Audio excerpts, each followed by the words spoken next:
Good morning. Welcome to Training Tuesday. I'm Suzanne Castle. Hi, Instagram, Facebook, LinkedIn, wherever you're catching this on YouTube. So glad that you're here, live or hashtag replay. Real quick, do me a favor. Comment below whether or not you're watching this live or hashtag replay and where you're tuning in from this morning. I'm glad that you're here. All month long on Training Tuesday, where we spend 10 minutes or less on a training topic that helps us align our internal with our external.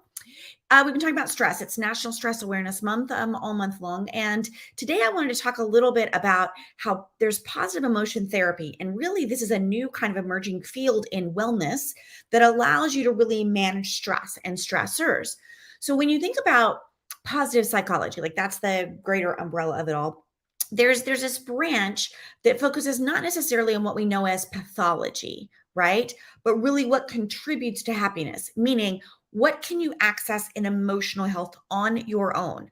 What kind of strengths, virtues, factors do you already have at the ready in your stress management toolbox that you can pull out? And when you pull them out, it raises your fulfillment level. And when you raise your fulfillment level, you can effectively manage stress. So I want to talk a little bit about that with you today.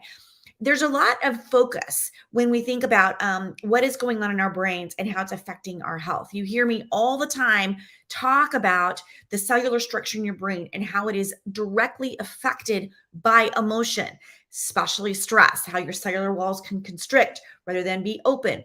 When you breathe, the amount of oxygen that flows into your brain allows your cells to expand. And when your cells are doing all this, it's really hard to see a way out of a mess, right?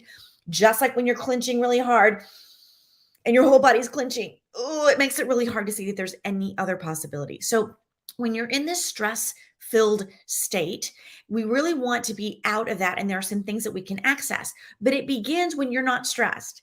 It begins nurturing your resilience toolbox, your path that you can take that you know you can do. This is really what it takes when you're talking about emotional health. This is just as important as exercising for 30 minutes a day, right? So now, when we talk about this and we talk about those things that you can do to really manage stress on your own, this positive emotion really can aid. So, how do you do that? What's that usage in stress management? That's what we're going to focus on. So, really, when you think about gratitude, we hear a lot about gratitude practicing, right? What that looks like. I'd love to know if you have one. Like, let me know. Yes, I use a gratitude practice, or I don't. And in gratitude practice, what you're really doing is you're noticing levels of satisfaction. That's truly and simply the easiest way to say what is going on. I am noticing levels of satisfaction. Okay. Which leads to you're telling your brain, I want to recognize those pockets when I felt better, when there was warmness to what was going on. So, whether it's something that happened to you or something you're doing for someone else, by having what you want and wanting what you can have, that leads to more gratitude. So there are specific exercises you can do, like maintaining a gratitude journal, let's say. You can also do gratitude promoting activities, things that lead to greater levels of abundance, that lift your satisfaction level. You could go volunteer, for example. You could give a hand up to someone, go read at an elementary school. These are things that not only will give back, but will also raise your mood in the process. And when you're actively doing those like a workout, then you are better suited for when stressful activities come your way to handle those and not get in manic mode. So another thing is really just kind of optimism. In fact, I've been called an Energizer Bunny. I've been called a human confetti cannon, my favorite. Thank you, Shane Mullen. I'll have to tag you later. But there's a sense that sometimes that's too saccharine and that's not real, but that's not true. So I have a natural tendency towards optimism. Some people have a natural tendency towards pessimism, but honestly, that's just part of our potential. We get to choose. We get to work on developing more tendency towards optimism, towards positivity, towards seeing the good if we so choose. So, right now, today, I'm telling you, this is your choice. This is your choice. You can develop more and more optimism if you want. So when you give that, when you work on that, when you think about that, many optimists see all kinds of benefits in life. And this is something that we want to work towards. Then we want to really talk about flow. So have you ever been scrolling all the time, right? And suddenly you've lost an hour. You are not in a flow state.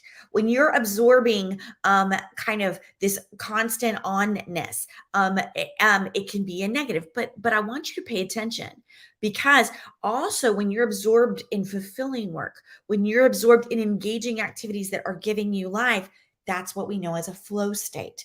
So this happens when you get deeply involved in a hobby, not in scrolling, right? When you learn something new and then you want to keep learning. A fabulous read, right? I'm reading a great book right now by Donna Tartt. Performing an activity that supplies just the right mix of challenge and ease, right? These are things that keep us in flow state. And besides making life more enjoyable, this flow state has a number of advantages, like an improved performance, learning, skill development, making new neurons here. And when you're actively doing that, you are better able to manage your stress. It's really important. Now I'm going to talk about mindfulness. So that's kind of a really big category. A lot of my work is centered in mindfulness for leaders, for women entrepreneurs, for business owners. But I want you to just think about, excuse me, that mindfulness is the state of being that we typically characterize as being fully present.